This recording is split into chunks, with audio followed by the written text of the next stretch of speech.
안녕하세요. 자, 오늘 이건 알고 주식을 해야지 라는 제 1탄으로 주식 입문 강의에 대해서 좀 말씀을 좀 드리도록 하겠습니다. 요 정도는 조금 알고 있어야 주식을 하는 데 있어서 좀 수월하지 않을까라고 생각을 해서 저희가 영상 좀 촬영하게 됐는데요.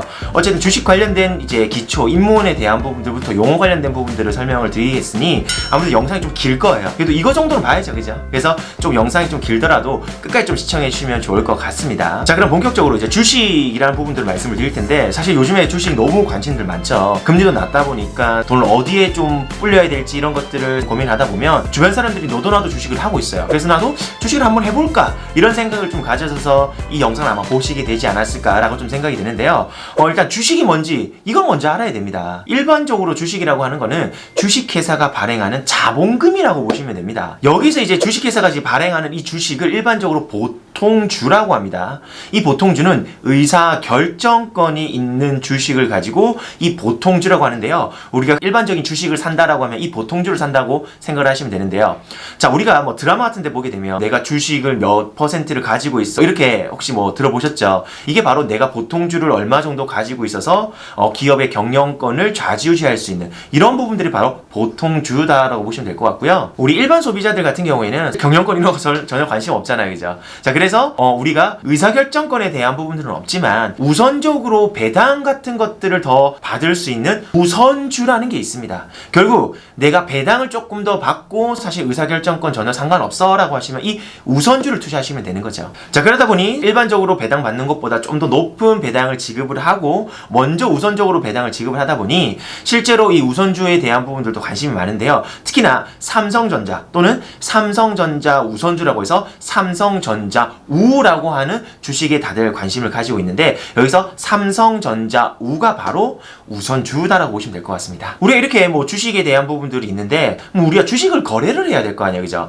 이제 주식을 뭐 사고 팔 수 있는 것들을 바로 거래소라고 합니다. 일종의 시장이라고 보시면 되는데요. 사실 코스피, 코스닥, 코넥스라고 하는 이런 시장들이 있습니다. 그런데 모든 회사를 우리가 이렇게 거래소에 다 등록을 시켜가지고 거래를 할 수 있는 건 아닙니다. 이 특정 요건을 충족을 해야지만 실질적으로 내가 이 거래를 할 수 있는 부분들인데요. 아까 코스피, 코스닥, 코넥스라고 말씀드렸죠. 코스피가 가장 까다로운 큰 형이라고 보시면 되고요. 코스닥이 둘째 형, 마지막으로 코넥스가 셋째라고 막내라고 보시면 될 것 같습니다. 그래서 코스피는 상대적으로 이 상장이라는 걸 하게 되는데, 이 거래소에 상장을 할 때 가장 요건이 까다롭다. 그리고 덜 까다로운 부분들이 코스닥, 그리고 덜 까다로운 부분들이 코넥스라고 보시면 될 것 같습니다. 여기서 코스피 상장을 하려면 여러 가지 요건이 있지만 크게 자본이 300억 이상 있어야 되고, 그리고 매출 자체가 1000억 이상이 돼야 코스피 시장에 상장이 돼서 일반적인 소비자들이 거래를 할 수 있는 거고요. 그리고 두 번째, 코스닥 같은 경우에는 시가총액이 90억 또는 자본금이 30억 이상이 되어야지만 상장 요건이 되는 부분들. 자, 코넥스는 순이익 3억 또는 시가총액 10억 또는 자기 자본 5억 이상이 되어야 되는데, 코스닥에 상장을 하지 못한 기업들이 여기에 해당이 된다라고 보시면 될 것 같습니다. 자, 어떤가요? 코스피 시장이 아무래도 상장 요건 자체가 굉장히 까다롭다 보니까 좀 더 안정적이다라고 보실 수 있겠죠. 그에 비해서 코스닥은 코스피보다 상장 요건 자체가 조금 낮다 보니까 조금 위험성을 가지고 있다. 자, 그런데 코넥스 같은 경우에 더 사실은 위험하다고 볼 수 있죠. 거기다가 코넥스 같은 경우에는 1인당 3천만 원의 예치금이 있어야 사실 투자를 할 수 있기 때문에 일반적으로 투자를 하신다고 하면 코넥스보다는 코스피 또는 코스닥 시장에 투자하시는 게 조금 더 안전하게 투자를 하실 수 있겠다라고 말씀을 드리고 싶습니다. 자, 이렇게 상장되어 있는 주식을 우리가 사서 사고 팔아야 되면 우리가 뭔가 뭐 계좌 같은 게 있어야 되죠. 은행 계좌처럼. 자, 증권사에 계좌를 개설을 하셔야 되는데요. 증권사에 계좌를 개설하셔서 공인인증서를 만들고 아이디를 만들어서 계좌 개설까지 완료하시게 되면 이제 우리가 주식을 할 수 있는데요. 자, 우리가 일반적으로 모바일로 거래를 하는 거를 MTS라고 하고요. 그 다음에 내가 인터넷으로 주식을 거래하는 거를 홈 트레이딩 시스템을 해서 HTS라고 불리게 됩니다. 자, 이제 주식이 뭔지는 알았죠. 그 다음에 뭐 거래소도 알았고, 그 다음에 계좌 개설부터 해서 뭐 HTS, MTS까지 알았어요. 자, 그러면 결국에는 어떤 주식을 골라야 돼? 사실 이런 게 가장 궁금하잖아요, 그죠? 우리가 봤을 때 크게 대형주, 중소형주 이렇게 보통 나뉘게 됩니다. 자, 그러면 우리가 대형주, 중형주, 소형주를 나눌 때 보통 어떤 기준으로 평가를 하냐면 시가총 시가총액이라고 하는 걸로 우리가 일반적으로 좀 판단을 한다라고 보시면 될 것 같은데요. 자, 이 시가총액을 1위부터 100위까지를 보통 대형주, 101위부터 상백위까지를 중형주, 그리고 그 이하를 소형주라고 일반적으로 좀 부르신다고 보시면 될 것 같아요. 아무래도 시가총액이 높다라는 거는 그만큼 회사의 가치가 조금 높게 책정이 되어 있기 때문에 그만큼 시가총액이 낮은 회사들보다는 좀 더 안정성을 띌 수 있다라고 좀 보시면 될 것 같은데요. 그래서 우리가 흔히 들어보는 LG전자, 삼성전자, 카카오, 네이버 많이들 들어보셨죠? 이런 것들은 다 대형주에 속한다라고 보시면 될 것 같습니다. 자, 그래서 우리가 현철전자 못 들어보셨죠? 이런 회사들보다는 아까 전에 말씀드린 그런 회사들은 다 들어봤다 보니 조금 더 안정성을 띈다라고 보시면 될 것 같고요. 그래서 나는 이제 삼성전자를 만약에 주식을 한 주 살래 라고 만약에 가정을 한번 해보도록 하겠습니다. 이렇게 주식을 사는 거를 매수를 한다라고 하고요, 주식을 파는 거를 매도한다라고 표현을 합니다. 자, 이 주식이라는 것도 사실 우리가 물건을 사고 파는 것처럼 사는 사람과 파는 사람의 가격이 맞아야지만 거래가 되는 겁니다. 그래서 아까 전에 매수와 매도자가 맞아야 되는데, 내가 만약에 삼성전자 주식을 한 주라도 보유를 했다라고 하면 우리가 이것을 주주라고 합니다. 주식을 산 사람들을 주주라고 불리는데요. 아까 전에 우리가 이 회사의 주식을 사게 되면 일반적으로 보통주를 산다고 했죠, 그죠? 이 보통주는 아까 전에 의사결정권이 있다라는 말씀을 드렸잖아요. 결국에는 내가 그 회사의 주주가 되면 내가 그 회사의 의사결정권이 있다라고 보시면 될 것 같고요. 우리가 주주가 됐어요. 근데 그 회사가 어떠한 사유로 또는 정기적으로 필요한 사람들을 회의 같은 걸 좀 해야 되죠. 그걸 주주총회라고 합니다. 이 주주총회는 수시로 하는 수시 주주총회가 있고요, 정기적으로 하는 정기 주주총회가 있습니다. 그럼 나는 내가 만약에 이 주식을 가지고 있으면 그 주주총회에 참여를 할 수 있다라고 보시면 될 것 같고요. 자, 이렇게 삼성전자 주식을 이제 샀다고 가정을 할게요. 그러면 삼성전자가 열심히 1년 동안 일을 해서 사업적으로 너무 성과를 잘 냈어요. 자, 그러면 우리가 이 이익을 난 부분들을 주주들에게 돌려주는 것을 배당이라고 불리게 됩니다. 물론 이 배당이라는 거는 무조건 이익이 났다고 주는 게 아니라 회사에서 결정을 해서 배당을 지급할지 안 할지를 결정하게 되는데요. 여기서 일반적으로 어떤 회사는 1년에 한 번만 딱 배당하겠다라고 하는 것도 있고, 나는 1년에 2번 반기로 해서 배당을 하겠다라고 하는 회사도 있습니다. 그러나 삼성전자처럼 매 분기마다 배당을 하겠다라고 해서 분기 배당을 하는 회사도 있으니까요, 꼭 참고하시면 좋을 것 같고요. 자, 이렇게 흔히 배당을 조금 많이 주는 회사들을 배당주 또는 고배당주라고 불리게 되는데, 앞서 말씀드린 대로 일반적인 회사들은 배당 같은 것들은 1년에 한 번 한다고 했죠. 그러다 보니 연말에 이 배당주에 투자하기 위해서 사실은 사람들이 많이 이 배당주에 몰리게 된다. 그래서 막판에 보게 되면 연말에 이 배당을 받으려고 그 특정 회사의 주가는 상승을 하는 그런 효과도 좀 있습니다. 이제 MTS나 HTS로 이제 주식을 한 주씩 거래를 하려고 하는데요. 주식을 마음대로 내가 지금 새벽 3시인데 이렇게 거래를 할 수 있을까요? 그렇지 않고요. 우리 주식 시작 시간이 따로 정해져 있습니다. 자, 오전 9시부터 오후 3시 반까지 평일날 주식이 거래가 가능하고요. 자, 여기서 보면 시가라고 아마 또 보이는 게 있을 거예요. 이 시가는 뭐냐? 우리가 주식시장을 시작하고 나서 바로 처음에 시작한 가격을 시가라고 하고요. 거기 보면 고가라고도 돼 있어요. 고가는 뭐냐면 우리가 9시부터 3시 반까지 주식이 올랐다가 내렸다가 하는데 가장 높은 가격이 고가, 가장 낮은 가격을 저가라고 불리게 되는 겁니다. 자, 이렇게 해서 시가와 고가, 그 다음에 저가까지 나왔는데, 우리가 3시 30분에 장이 마감한다고 했잖아요. 장이 마감할 때를 우리가 흔히 종가라고 합니다. 그래서 삼성전자가 만약에 3시 반이 딱 지나서 6만원으로 거래가 됐다. 그래서 종결이 됐다라고 하면은 그날 삼성전자의 종가는 6만원이다 라고 보시면 될 것 같고요. 자, 계속해서 삼성전자 얘기를 말하고 있는데요. 내가 만약 삼성전자 주식을 10시에 이제 주식을 한 주 살려고 하는데, 우리가 보면은 이 살려고 할 때 거래량이라는 게 있습니다. 내가 만약에 한 주를 사게 되면 거래량 1이 표시가 되는데, 이 거래량이 많으면 많을수록 그 회사에 관심이 많다라고 보실 수 있겠죠. 물론 단순하게 거래량이 많다라고 해서 좋다 안 좋다가 아닙니다. 물론 매수세가 강하면은 당연히 좋을 수 있지만, 사실은 팔려고 하는 사람들이 상당히 많으면 그것도 거래량이 많을 수밖에 없는 부분들이기 때문에, 단순하게 거래량이 많다고 해서 이 회사가 좋다 안 좋다를 판단 내리시는 거는 섣불리 하시면 안 되는 겁니다. 자, 그래서 나는 삼성전자 주식을 10시에 이제 살려고 해요.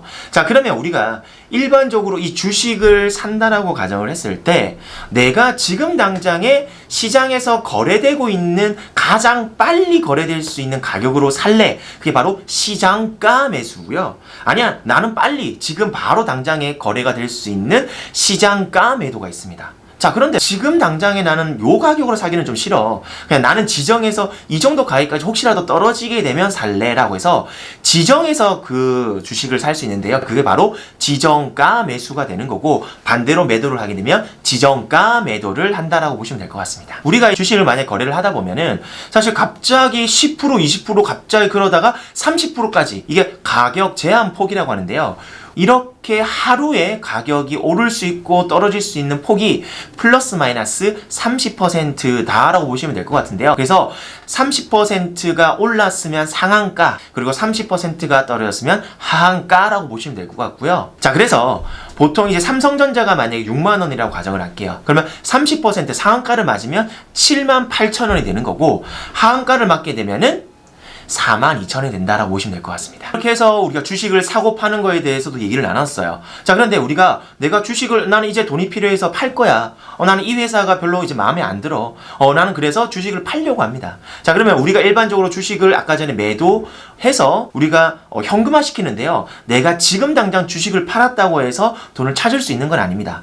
내가 월요일 지금 장을 하고 있는 시간이라고 가정을 하게 되면 수요일 날에 돈을 현금화 할 수 있다라고 보시면 될 것 같은데, 다만 여기서 중요한 거는 내가 이 주식을 이제 팔았는데 내가 다른 주식을 사고 싶어요. 자, 그렇게 되는 경우에는 내가 아까 현금화는 못하지만 그 돈으로 내가 나중에 주식을 미리 살 수는 있다라는 거예요. 결국에는 내가 주식을 당장 팔아서 그 돈으로 다른 주식을 바로 그 자리에서 그 실시간으로 살 수는 있다라고 보시면 될 것 같습니다. 그게 왜? 이 영업일 이후에 우리가 일반적으로 정산이 되기 때문에 사고 파는 거에 대한 부분 정산 자체가 그때 되기 때문이라고 보시면 될 것 같습니다. 우리가 주식을 하다 보면 사실 이 회사가 지금 적정한 주식 가격인지 이런 것들 사실 고민되잖아요. 그죠? 그러다 보면 우리가 자연스럽게 관심을 가지게 되는 부분들이 바로 PER, PBR, ROE라고 하는 우리가 흔히 이 주식 용어에 대해서도 많이 들어보시게 될 겁니다.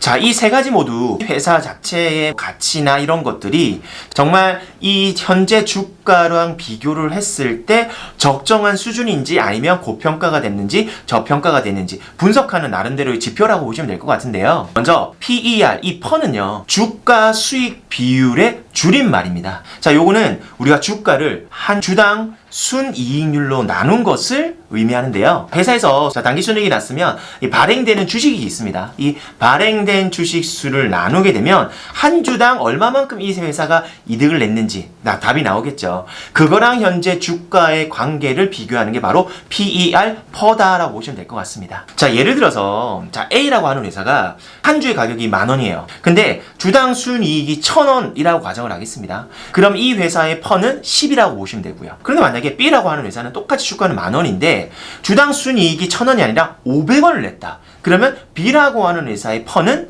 20이라고 보시면 될 것 같습니다. 자, 그러면 10이랑 20 중에서 아까 전에 어떤 게 낫나요? 그죠? 10이 낫죠. 결국에는 퍼 자체가 낮으면 낮을수록 저평가되어 있다. 퍼 자체가 높으면 높을수록 고평가가 되어 있다라고 보시면 되는데, 이게 산업마다 사실 상당히 달라요. 어떤 산업들은 10 정도가 무난한 산업도 있고요. 대우 같은 경우에는 50, 100, 그 이상까지도 되는 부분들도 있기 때문에 사실상 이 퍼 자체만으로 분석하기는 좀 애매한 부분들이 있지만 그래도 어느 정도 기초는 된다라고 보시면 될 것 같고요. 자, 두 번째, PBR은 주당 순 자산 비율을 이제 줄임말인데요. 이건 주가에서 주당 순자산을 나눈 값을 의미를 합니다. 이거는 우리가 흔히 말해서 순자산, 장부가치라는 게 있어요. 이 회사를 청산을 했을 때 최소한 이 정도의 가치는 하겠다라는 부분들인데, 이거랑 이렇게 청산을 했을 때 현재 주가랑 어느 정도 되는지 요걸 좀 비교하는 건데요. PBR은 1 기준으로 1이면은 현재 주가가 장부가치랑 똑같다라고 보시고요.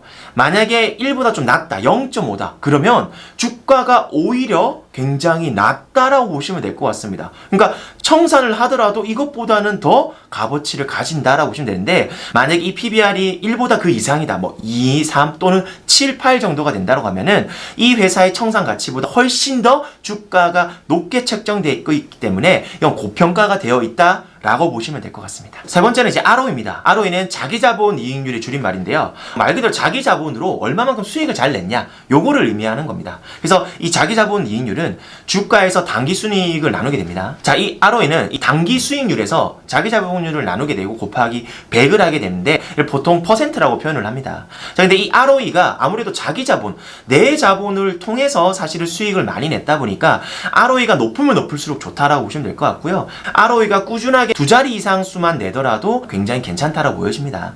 다만 요거조차도 무조건 자기자본 이익률이 좀 높다라고 해서 무조건 좋다 안 좋다라고 판단을 할 수는 없고요. 어쨌든 지금 PER, PBR, ROE 자체가 나름대로 이 회사가 어느 정도 적정한 주가인지 판정하는 하나의 용어 기초 지표인 거지, 이게 절대적인 건 아닌 거다. 사실 요것만 좀 명심하시면 좋을 것 같습니다. 오늘은 정말 주식 입문 강의, 주식 기초 강의 첫 번째 시간에 대해서 말씀을 드렸어요. 너무 제가 좀 빨리빨리 좀 말씀을 좀 드렸는데, 자, 어떻게 조금이라도 좀 이해가 되시나요? 지금 만약에 좀 이해가 안 되시면 다시 처음으로 돌려서 또 주식이 뭔지 또는 PBR, PER이 뭔지, 뭐 시가가 뭔지 고가가 뭔지 그걸 제가 다 체크를 해놓을 테니까요. 돌려가면서 계속해서 조금 공부를 하시면 좋을 것 같고요. 두 번째 시간에는 요것보다는 조금 더 디테일한 부분들, 조금 더 알면 좋을 수 있는 부분들 말씀을 드릴 테니까 꼭 1탄을 먼저 보시고 2탄을 보시길 바라겠습니다. 그럼 다음 시간에 뵙겠습니다. 안녕히 계세요.